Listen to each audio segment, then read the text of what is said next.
Web Novel, Chapter 226, Mystery Box. Back in his room, Lith used invigoration on one of the few boxes he had left, carefully studying its pseudo-cores, mana pathways, and the mana crystals that sealed it. He had taken notes on everything he learned so far about them, and thanks to Solispedia he could remember everything with but a thought. He started simultaneously attacking the mana pathways and the mana crystals, letting the energy they contained leak at the same rate. While both were draining, Lith also had to prevent the 3 pseudo-cores desynchronizing. The last time he attempted opening the boxes, he failed because he had never wielded a crystal-embedded item. Therefore he didn't know that the only way to prevent destructive desynchronization was to imitate the mana signature of the crystals and inject mana in the pseudo-cores every time they would go out of phase. The process was long and required surgical precision. Lith had already learned that if he damaged the mana pathways too much, making the energy leak happen too fast, the box would just explode. He had to bide his time, slowly eroding the pathways and corrupting the crystal with darkness magic while using spirit magic to keep the pseudo-cores stable. Damn, how can normal forge masters open these frigging things without invigoration? I already consumed thrice my whole mana reserve and I have a lot of it. Lith thought. When the box was finally opened, Lith was drenched in sweat.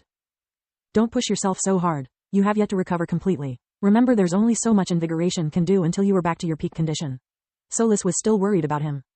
After the breakthrough, Lith's body had quickly returned to its old appearance, except for the gray streaks in his hair. She had no idea how having lost so much life force would affect him in the long term, but Solis was certain there would be a price to pay. At the moment, Lith was around 80% of his full strength and was getting better by the day.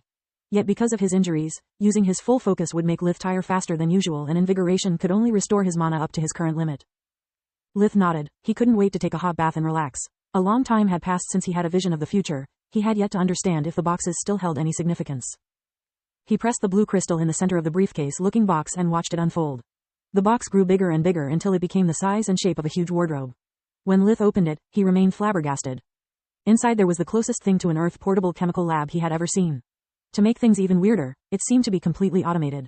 Mechanical hands opened and mixed the content of several glass containers. There were even a few Bunsen burners that the hands would light with a flintstone and use them to briefly warm up some of the liquids. In a few minutes the process was complete and one of the hands placed a small flask containing a transparent liquid at the center of the cabinet. Chemistry and alchemy were too different for Lith to understand what he had just seen. Also, most of the ingredients were magical in nature and had no counterpart on Earth. Solis, you are the one following the alchemy lessons. Any idea of what has just happened? Lith asked. Beats me, I only have 4th year knowledge. She mentally shrugged. I can prepare fire seeds, low-tier potions, and some basic wands but that's all. This stuff is advanced alchemy, to the point where I have seen this machine perform at least 5 reactions that Professor Reiner told us were impossible. In theory, everything should have been blown up to pieces. Whoever did this is a true genius. Lith took the flask, examining it with invigoration while it was still sealed with a stopper. Whatever it was, it didn't seem to be magical in nature. With no other option, Lith conjured a small but strong barrier around the flask, fearing it would explode. Then, he opened it from a distance with spirit magic. Once again, nothing happened. Damn, I hate riddles.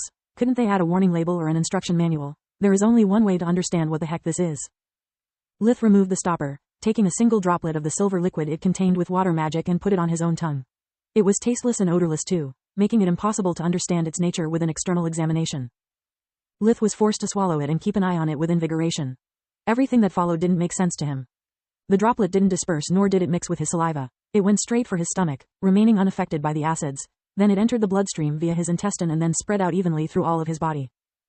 Lith didn't feel any better or worse for it, but he wasn't willing to ingest another droplet blindly.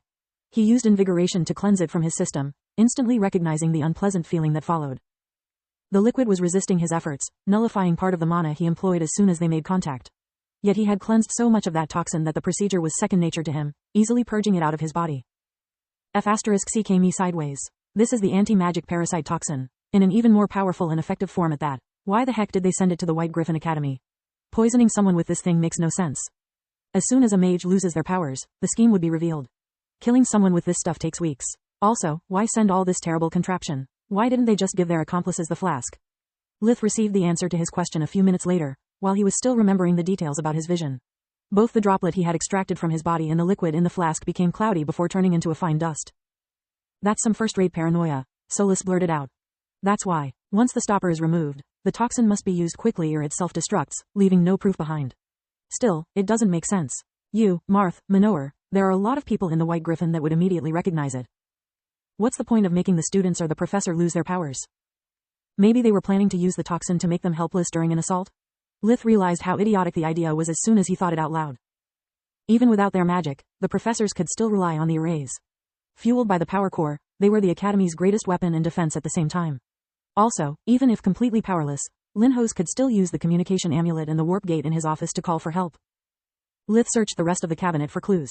Aside from the magical ingredients, all heavily protected by thick enchanted glass, there was just a single drawer. Inside, Lith found 3 envelopes. Each one contained a different item and several pills of unknown purpose. The quality of the items varied greatly. One was a plain ring, identical to the magical ones students would exchange points for. Another was a precious necklace with several diamonds embedded, and the last one looked like a cheap bracelet, something that only someone of humble origins would wear. No matter if their design was elaborate or plain, they all had the same enchantment. When he used invigoration for the first time on one of them, he was amazed by the complexity of the Forge-mastered spell matrix. It held 5 pseudo-cores that required so many mana pathways that there was not an inch of the item that wasn't filled with runes. He also discovered several small magic crystals embedded in each one of them, crafted so masterfully to be almost invisible unless one knew where to look. Lith had no idea what could require such a complex enchantment, so he imprinted the ring with his mana and then he wore it. After several attempts, Lith realized that, whatever was its purpose, it wasn't something as simple as point and shoot. After taking the ring off, Lith opened 2 more boxes. Each one contained the portable lab and had its own drawer with a different set of accessories. No two were alike. Each magical item was accompanied by several pills. It was the only thing they had in common aside from the enchantment. All this time and effort and I've just moved from square 1 to square 2. I need to understand the reason they smuggled the toxin inside the Academy and what the heck these things are. I wish I could ask the Marchioness or Lady Ernas for help, but I have no way to explain to them why I have more boxes nor how I managed to open them. Damn, I could really use a vision right now. Useless dryads and their half-baked gifts. After a long hot bath, Lith went to sleep. He was exhausted, only rest could help him recover from the damage his body had sustained. It took him some time to fall asleep. It wasn't just that he couldn't stop thinking about the boxes, but he also really missed Floria. He had got so used to her presence that, ever since he left House Ernas, he had trouble sleeping. His rest would be disturbed by nightmares about Protector's death and by the recurring visions of his loved ones dying over and over again. From tomorrow onward, I'll train myself to stop death vision whenever my focus is not required for something important. I'm starting to get tired of this sh*t. I still have too many things to do before I can allow myself to waste time on self-pity. No matter what the future holds, as long as my strength keeps increasing, the number of threats to whoever I hold dear will become less and less. We're in this together, right Solus? Lith thought. Always, she replied, giving him hope. The next morning, the first lesson was the magic crystals class. However, the professor that entered the room after the second gong wasn't Nalir. The students were curious and worried at the same time. No one had seen Professor Nalir since the attack, so they were naturally concerned something may have happened to her. On the other hand, there was something majestic in the newcomer's appearance that piqued everyone's curiosity. The new professor was a woman, around 30 years old with chin-length red hair. She was very tall, almost 1.8 meter, 5 feet 11 inches, high with a muscular build that was more suited to a frontline soldier than a professor. There was something noble about the grace of her movements. Each one of them seemed to be full of strength yet incredibly delicate. She exuded an aura of power that Lith had never experienced before, completely different from the killing intent he usually employed.